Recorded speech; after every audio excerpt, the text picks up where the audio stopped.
सतगुरु भगवान की जय। ये सतगुरु भगवान पूर्ण ब्रह्म परमेश्वर अविनाशी राम कबीर साहब हैं और कबीर साहब की अनमोल साखियां चल रही हैं। एक महत्वपूर्ण किताब है कबीर सागर की साखियां। तो इसमें हर टॉपिक बाय टॉपिक है। ये बहुत ही अनमोल हैं। सतगुरु से प्रेम करने के लिए, सतगुरु के निजधाम सतलोक में जाने के लिए पूरी साधना की विधि इसमें है। तो आइए आज देखते हैं। गुरुदेव का अंग चल रहा है, सतगुरु गुरु का अंग। तो आधी वाणियां गुरु का अंग हो गई थी। ये पहला चैप्टर है गुरु का अंग। ये कबीर साहब की साखी में कई चैप्टर हैं। तो ये बहुत ही महत्वपूर्ण किताब लाए हैं हम। तो इसमें कई साखियां हो गई थी, उससे आगे देखते हैं। हर एक साखी में कुछ ना कुछ अनमोल मिलेगा। ये सतगुरु कहते हैं समर्थ है भगवान। ये कबीर साहब ही सा शरीर प्रकट हुए थे। ये पूर्ण ब्रह्म परमेश्वर है। कहते हैं कुमत कीच चेला भरा, आहा कुमत कीच चेला भरा, गुरु ज्ञान जल होए, और जन्म जन्म का मोर्चा और पल में डारे धोए। ये जन्म जन्म का मोर्चा है। असंख्य जन्म हो गए गधा कुत्ते बनते हुए। कहते हैं 184 घूमते घूमते असंख्य जन्म हो गए। ये फेरा नहीं मिट रहा है। तो ये सतगुरु प्रकट होके आते हैं। तो ये पूरी साधना बताते हैं। जैसे गीता में कहा गया है ना, ओम तत्सत। ये तीनों मंत्रों की साधना सतगुरु कबीर साहब के पास है। ये प्रकट होके जब भी आते हैं, सतगुरु का रूप धारण करते हैं। किसी भी रूप में कभी भी ये प्रकट हो जाते हैं परमात्मा। तो कहते थे इनकी कुमच की चेला भरा। ये चेला है ना, ये कुमत से भरा है, बुराइयों से भरा है। कहती है जितनी कबाड़ है ना, चेला में सब कुछ भरा होता है। लेकिन सतगुरु अपने ज्ञान का साबुन लगा लगा के साफ कर देता है। ये समर्थ भगवान है। गुरु बिन मिले, कहते हैं गुरु ज्ञान जल धोए। गुरु के ज्ञान से ये धो जाएगा। अगर आपको सच्चा सतगुरु मिल गया, अगर आपको पूर्ण संत मिल गया, तत्वदर्शी संत मिल गया, तो आपके पूरा कर्मों का मेल खत्म हो जाएगा एक ही बार में। और जन्म जन्म का मोर्चा, कहते हैं जन्मों जन्मों से इस काल के जाल में फंसे हो, तुरंत पार हो जाओगे, सतलोक चले जाओगे। पल में डारे धोए, पल में धो देंगे मालिक। कहते गुरु मूरत गति चंद्रमा, आहा गुरु मूरत गति चंद्रमा, सेवक नैन चकोर, और 8 पहर निरखत रहे गुरु मूरत की ओर।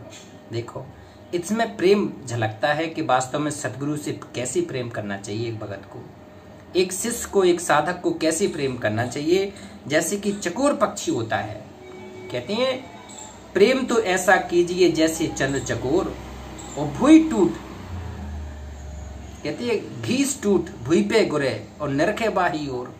बताओ तो इसी प्रकार से जो शिष्य होता है, भगत होता है, साधक होता है, कैसी भी विपरीत परिस्थिति हो, आपका सतगुरु का मुस्कुराता चेहरा आपके हृदय में झलकता रहना चाहिए। अगर भगत हैं तो, शिष्य हैं तो, साधक हैं तो। अगर नहीं है तो सतगुरु के प्रति आपकी आधीनी बन ही नहीं सकती है, समर्पण बन ही नहीं सकता है।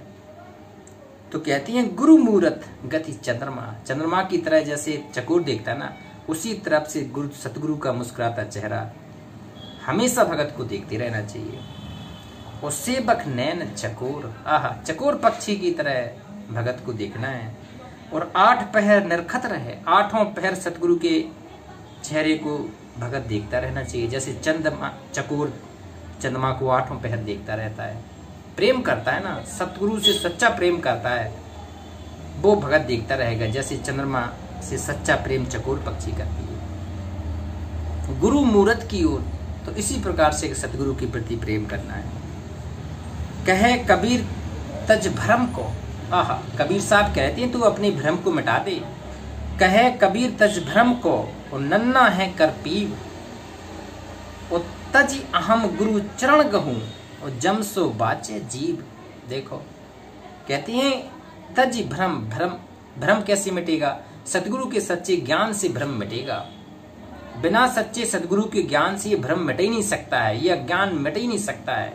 असंख्य जन्म हो गए धक्के खाते काल के लोक में, आज तक नहीं मिटा। तो अगर मिटाना है तो क्या बता रहे हैं सतगुरु कि कबीर कहे कबीर तज भ्रम को, नन्ना है कर जीव। ये जीव बहुत नन्ना है।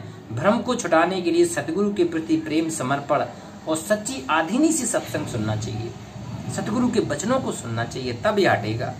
और तज अहम गुरु चरण गहूँ, गुरु के चरणों में बिल्कुल समर्पण कर देना चाहिए भगत को। गुरु के चरणों में, अगर आपने गुरु के चरणों में समर्पण नहीं किया तो वो बात बनने वाली नहीं है। यह तजी अहंग, अहंग होते अहंकार, कहते राज तजना सहज है, सहज त्रिया का ने, और मान बड़ाई ईसा दुर्लभ तजनाए। ये अहंकार नहीं छूटता है व्यक्ति पर, कुछ भी छोड़ता है, पत्नी को भी छोड़ सकता है लेकिन अहंकार नहीं छोड़ सकता है। तो कबीर साहब कहते हैं अहंकार छोड़ के गुरु चरण में अपनी प्रीत लगा ली। और जम सो बाँचे जीव, तब ये जम से जीव बच पाएगा। इसके अलावा कोई दूसरा मार्ग नहीं है जम से, फंदक से बचने का। कहते हैं गुरु सो ज्ञान जो लीजिए, सतगुरु से ज्ञान प्राप्त करना है। बिना सतगुरु के ज्ञान के आप अध्यात्म मार्ग में आगे बढ़ नहीं सकता है, कोई नहीं बढ़ सकता है। कहते हैं गुरु सो ज्ञान जो लीजिए और शीश दीजिए दान। ये समर्पण की विधि है, सतगुरु को पाने की और सतलोक जाने की दोनों समर्पण की विधि है। तो कबीर साहब कह रहे हैं शीश दीजिए दान, आपको दान करना पड़ेगा। कहती है सिर सौंपा गुरुदेव को तो सफल होगा ये शीश। अगर शीश सफल हो गया तो फिर मोक्ष में देरी नहीं है। तो क्या कहते हैं गुरु सो ज्ञान जो लीजिए और शीश दीजिए दान। और भौतक भौंदू बह गए, भौंदू कहते हैं मूर्ख व्यक्ति को, मूर्ख शिष्य को कहते हैं, मूर्ख भगत को कहते हैं भौंदू। कहते हैं कबीर साहब भौतक भौंदू बह गए, राख जीव अभिमान। जीव अभिमान करके रह गए, पार नहीं हो पाए, क्योंकि गुरु के प्रति वो समर्पण नहीं हो पाए।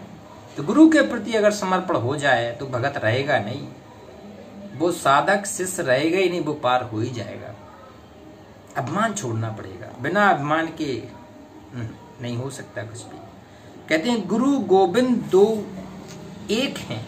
देखो आ गया, कबीर साहब ने स्पष्ट कर दिया, जो गुरु गोविंद में भेद करता है वो कभी आगे अध्यात्म मार्ग में बढ़ नहीं सकता है। गुरु ही गोविंद होता है। काल के जाल से मुक्त पाने के लिए परमात्मा स्वयं सदगुरु का रूप बना के इस जगत में आते हैं, संसार में आते हैं। तो कहते हैं गुरु गोविंद दो एक हैं, दूजा सब आकार। और आपा मेटे हरि भजे तब पावे दीदार। बताओ, आपा मेटे और हरि भजे, कहते अपने आप को मिटाना पड़ेगा तो तब पावे दीदार। हरि मिले, हरि कब? जब सतगुरु की सच्ची साधना करेगा तब वो हरि मिलेगा, ऐसे नहीं मिलेगा। कहती हैं जल परमाने माछली, कुल परमाने शुद्ध। और जाको जैसा गुरु मिला ताकि तैसी बुद्ध। देखो कहती हैं जल परमाने माछली, परमाने होती है प्रेम करना। मछली कितना प्रेम करती है जल से, एक पल भी नहीं रह सकती है जिंदा। वो कुल परमाने शुद्ध, तब उसकी शुद्धि होती है, तब वो अपने कुल में रहती है। वो जाको जैसा गुरु मिला, अध्यात्म मार्ग में जिसका जिस लेवल का गुरु है ना, उसको उसी लेवल की भक्ति मिलेगी, उसी लेवल का उसे फायदा होगा। कहती है जाको जैसा गुरु मिला ताको तैसी बुद्धि। उसकी बुद्धि उसी उतनी लेगी, उससे आगे उसकी हो ही नहीं सकती है। तो ये गुरु का बहुत महत्व बताया है कबीर साहब ने। कहती है बिना गुरु के कुछ मिल ही नहीं सकता है भगत को। कहती है अबुध सुबुध सुत मातु बिन।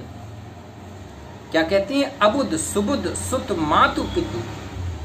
और सबई करे प्रतिपाल, और अपनी ओर निभाइए, और सिख सुत गही निज चाल। देखो कहते हैं कि जी आपके जो रक्षक हैं, सुत पुत्र माता पिता अबोध बालक, जी आपके सहारे रहती है। तो उसी प्रकार से जो भगत हो जाता है, शिष्य हो जाता है, वो सतगुरु के सहारे हो जाता है, समर्पण हो जाता है, सतगुरु उसका रक्षक हो जाता है। तब उसकी जो आध्यात्मिक गति होती है वो निराली होती है, सतगुरु की दिशा में होती है। कहते पंडित पढ़ गुण पच मुए, और गुरु बिन मिले न ज्ञान। और ज्ञान बिना नहीं मुक्ति है, सत्य शब्द परमान। देखो कहते पंडित ज्ञानी बहुत सारे हो चुके हैं, किसी को आज तक पूरा ज्ञान नहीं मिला है। ज्ञान कैसे मिलेगा? ज्ञान सतगुरु से मिलेगा, सच्चे सतगुरु की शरण में आधीन भाव से बैठने से मिलेगा। ज्ञान बिना नहीं मुक्ति है, ज्ञान के बिना मुक्ति नहीं है। और सत्य शब्द प्रमाण, ये सत्य शब्द का ये प्रमाण कबीर साहब दे रहे हैं कि ज्ञान के बिना मुक्ति नहीं है। कहती है गुरु को कीजिए दंडवत। देखो स्पष्ट हो गया है। क्या कहती है गुरु को, ये कबीर साहब की साखियों में है। ये कोई कहे मैंने किसी की चुरा ली, चुराई किसी की नहीं है, कबीर की साखी है। क्या है कि गुरु को कीजिए दंडवत, कोट कोट प्रणाम, और कीट न जाने भृंग को गुरु कर ले आप समान।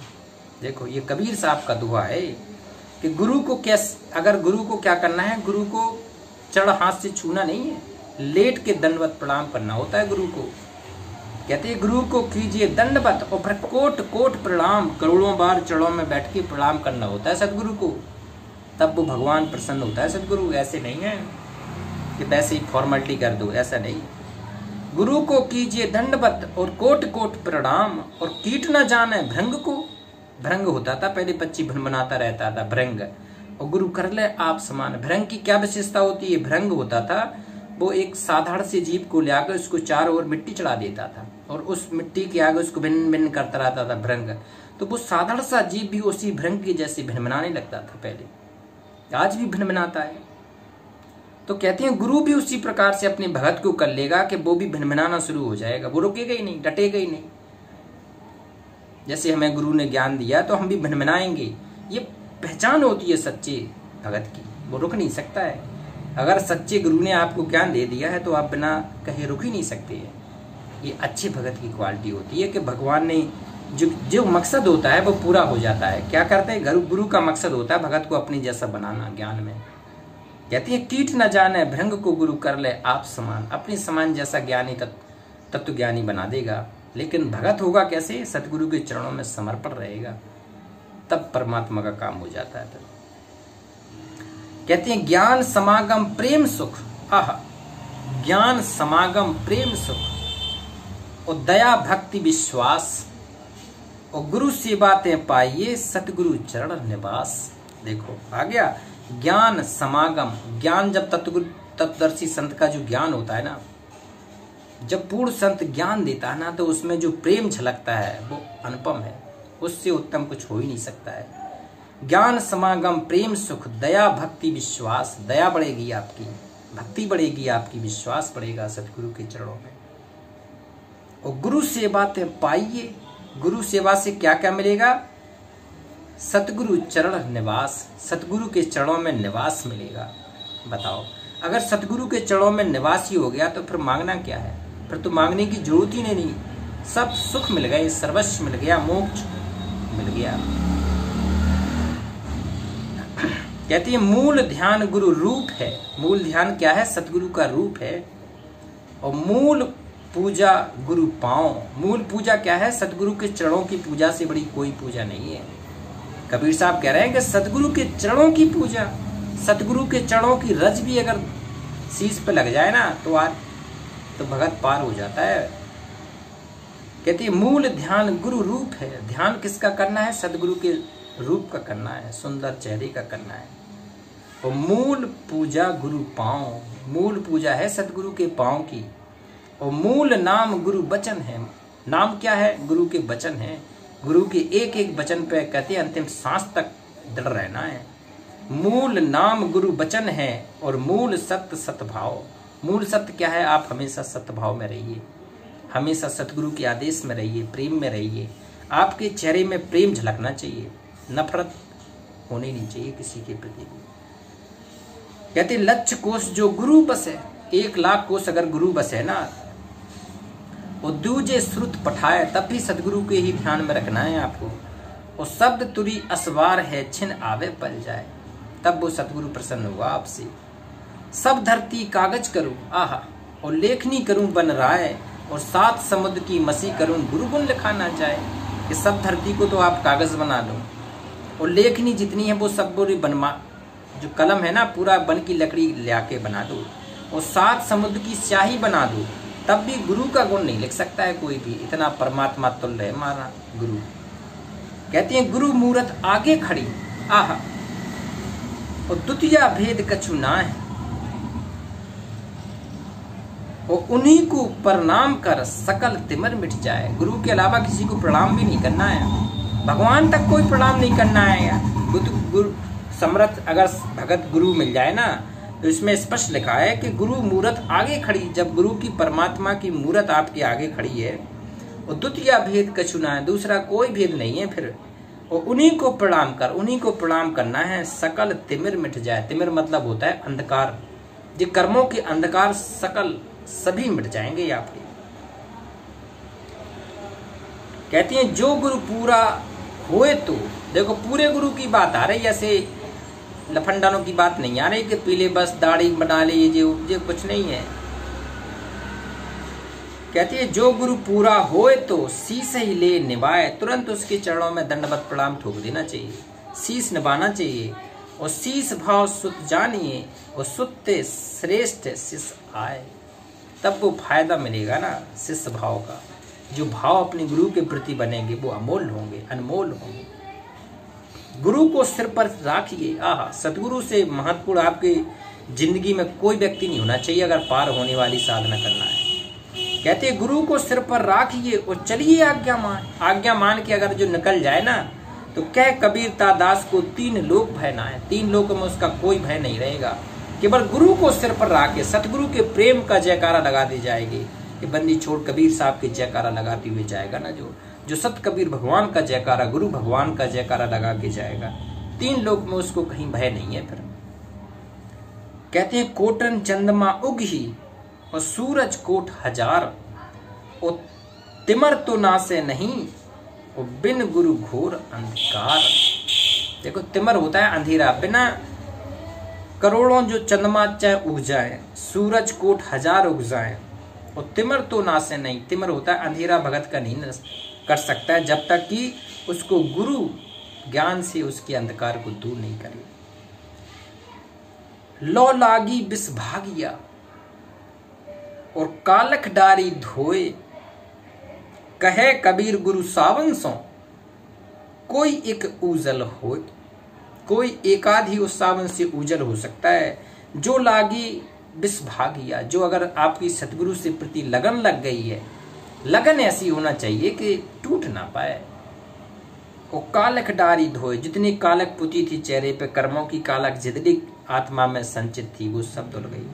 वो कह कबीर गुरु साबुन सो, सतगुरु ही सच्चा साबुन है। सतगुरु के वचन ये साबुन का काम करेंगे। और कोई एक उजल होए, एक आधी भगत उजल होगा जो उस पूरे सतगुरु के चरणों में लगा रहेगा। तो ये गुरु का अंग पूरा हो गया। ये कबीर साहब की साखी है। ये अनमोल किताब हाथ लगी है, नई किताब लाए हैं, ये बहुत ही अनमोल है। और कल सतगुरु का अंग देखेंगे। अब इसमें कई अंग हैं, संगति का अंग, सतगुरु का अंग, क्रोध का, मद का, कर्म का, ये कई अंग हैं। इसमें एक एक अंग करके देखेंगे। तो ये पूर्ण ब्रह्म परमेश्वर अविनाशी राम कबीर साहब है। और ये बंदी छोड़ के जो शब्द हैं अनमोल हैं, ये परमात्मा शब्द स्वरूप प्रकट है। तो इस कबीर साहब का जयकारा लगाते हैं। पूर्ण ब्रह्म परमेश्वर अविनाशी राम सतगुरु कबीर साहेब की जय।